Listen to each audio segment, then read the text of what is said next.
An Iowa congresswoman is moving. An Iowa town's mayor's race is full of drama, and inflation seems to have a capital I these days. Coming up this week, what Iowa Congresswoman Cindy Axne thinks of a fellow congresswoman's decision not to try to run against her next year. And the higher cost of just about everything these days. What Cindy Axne thinks about inflation, plus an academic's thoughts on what's behind this. And we naively thought that this glass candy dish would be the most fascinating part of a Clark County town's race for mayor. But there is so much more that no dish can hold. From your local election headquarters, this is The Insiders with Dave Price.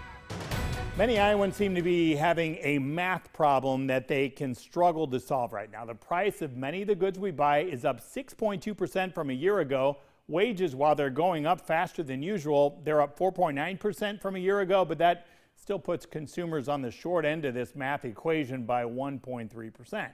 So did President Biden and the Democrats push too much COVID-19 stimulus money into the economy to push some of these prices up? Let's take a step back here because, we're seeing inflation because of what's happening in a worldwide pandemic. We have supply chain issues all around the world at this point. We have not enough workers all around the world. We're not the only country, obviously, that's dealing with this. So when we see a worldwide pandemic and then we see economies coming back and people wanting to purchase, but not having appropriate supply chains in place, et cetera, we're going to see this, Dave. I'm not worried that this is going to last forever. Yes, we have it right now. Will there be a period of time that we'll see some inflation? Sure. But here's the deal. We're actively working to address that through the infrastructure bill, through the Build Back Better Act, and through addressing our supply chain channels. Now, inflation shouldn't be surprising following the health pandemic and all that money in government and stimulus. But according to an Iowa State professor who has studied economics for 40 plus years, you can see some of this coming. Not surprised. I mean, I think that there's a lot of upward pressure on prices. During the last year, actually, incomes in Iowa and nationally rose quite a bit, particularly from government transfer payments. And a lot of that money ended up being saved. And now that money is sort of flooding back into the market. People are looking to spend it. But firms are having trouble keeping up with supplies, whether it's supply chain problems or just not finding enough people to produce products. And so an old cause of inflation is too many dollars chasing too few goods, and that's exactly what we have now. And he says this strain of a worker shortage can take a toll here. Now, the labor shortage seems to be getting worse. The National Association of Business Economics survey found that 47% of businesses reported a shortage of skilled workers during the third quarter. That's up 15% from the second quarter. The worker shortage is part of the supply chain, right? Mm-hmm. So if you don't have enough people producing inputs that are part of the supply chain, you're not going to get sufficient numbers.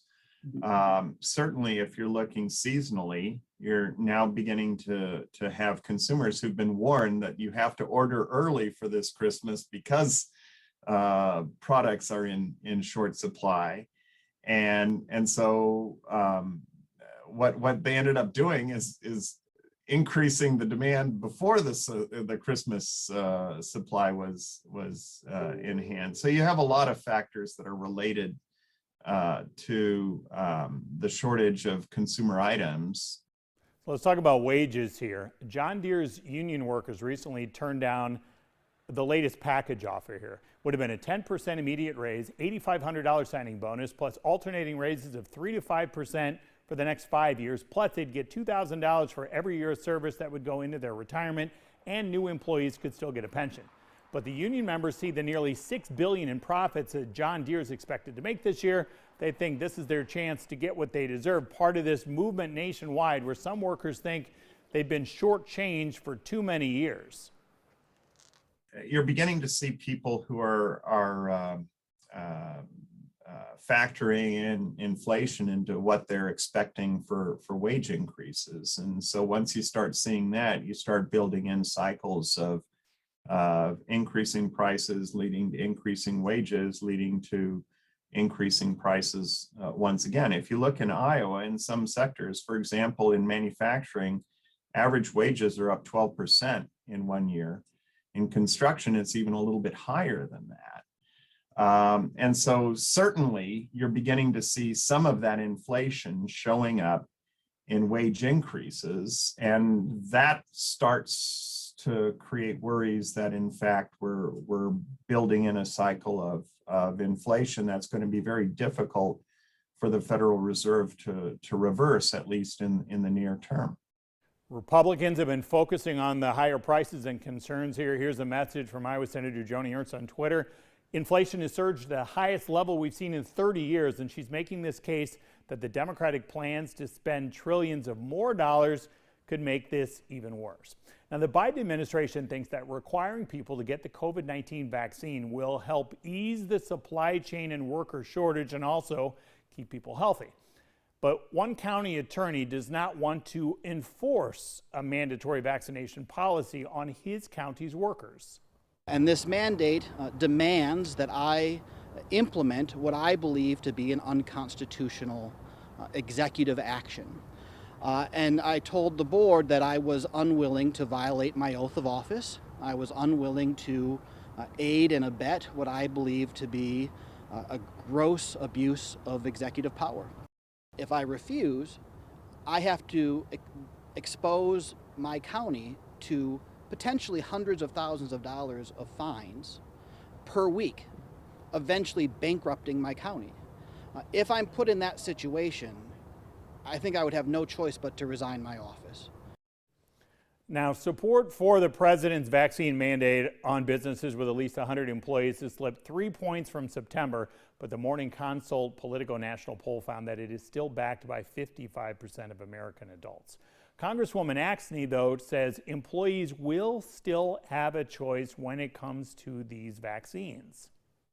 I would say that mandating vaccines and or testing, which, by the way, folks, this isn't a vaccine mandate. Yeah, there's an option there. Let's not forget that. You can get regularly tested, and that's absolutely fine. So let's start with the truth to begin with. This is not just saying a mandate on vaccinations. This is essentially what he wants to put in place is to honestly help us, Dave, with the supply chain issues that we're facing.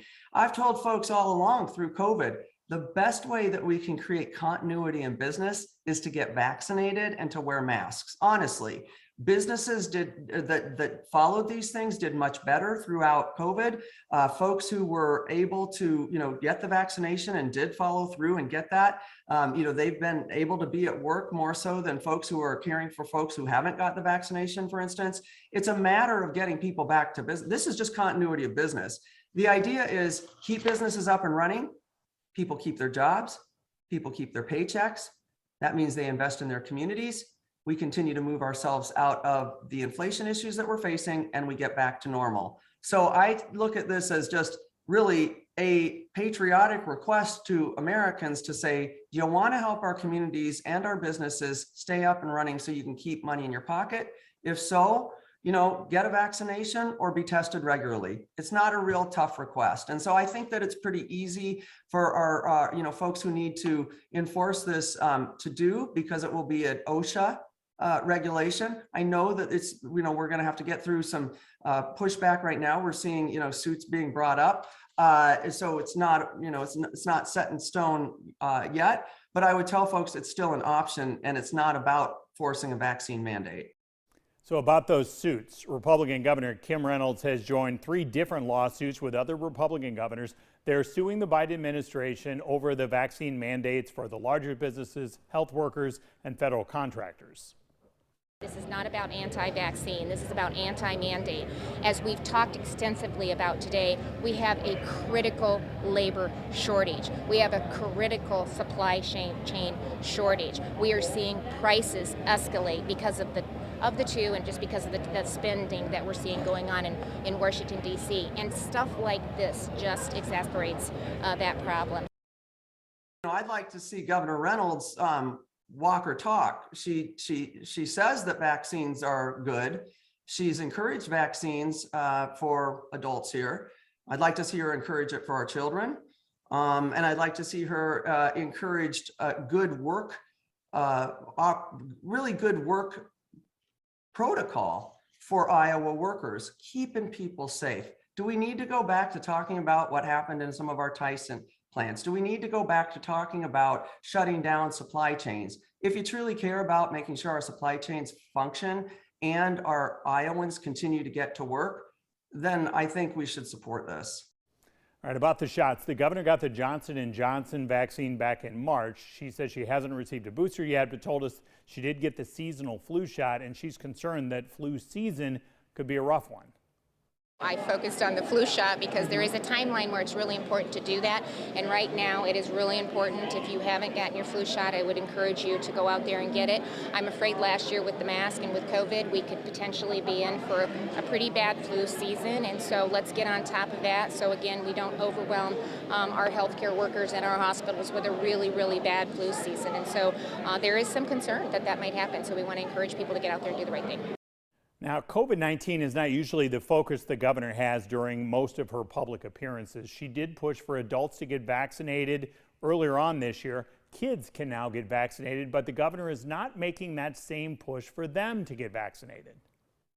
I am encouraging families to talk to their pediatrician. I believe that that's a conversation, like I have said all along, that is a personal health care decision, and parents are in the best position to make that decision. So we encourage them to have that conversation with their pediatricians, take in all the information and make that decision going forward. In the meantime, we're getting our allotment of the vaccines. We're making sure that they are distributed to our public health and our clinics across the state, and so they're ready to go and to deliver those vaccines if parents decide that's what they want to do for their children. Up next, forget that Congresswoman versus Congresswoman election showdown next year in Iowa. We'll talk to one about what she thought of the other's decision to move.